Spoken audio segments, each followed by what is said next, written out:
বলা যাবে না, 1 কোটি বার বলা যাবে, 1 কোটি বার বলা যাবে, 100 বার বলতে হবে। রাজনীতিবিদও আখিরাতে আল্লাহর বিচারের মুখোমুখি হইতে হবে।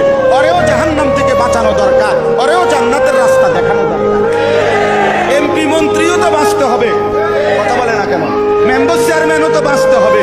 তার লাগে কোনো দিক নির্দেশনা নাই, তার কোনো শরীয়ত নাই, তার কোনো হালাল হারাম নাই।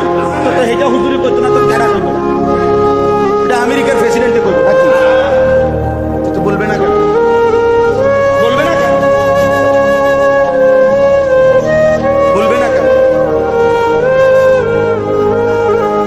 আমার শায়েখ আল্লামা মুফতি মুশতাকুন নবী কাসেমী হুজুর এটা কথা সুন্দর বলে যে, হে মুসলমান, মনে রাখেন, আপনি যেখানে ভোট দিচ্ছেন হতে পারে ওই মার্কাওয়ালা জিতে নাই, আপনি মনে করছেন আপনার ভোটটা ফসা গেছে।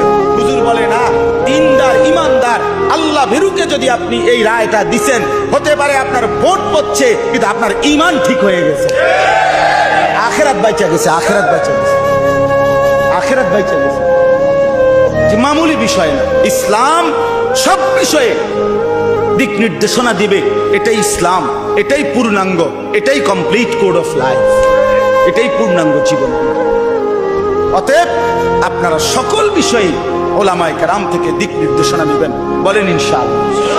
ওয়াত্তাবাউ শাহওয়াত, মনের ইচ্ছা মতো কোনো ক্ষেত্রে চলা যাবে না, ঘরেও না, সমাজেও না, রাষ্ট্রেও না, দেশেও না, রাজনীতিতেও না, বাজারেও না, ব্যবসাতেও না। মুমিন চলবে সব ব্যাপারে আল্লাহ এবং তার রাসূলের সাল্লাল্লাহু আলাইহি সাল্লাম নির্দেশনা অনুপাতে।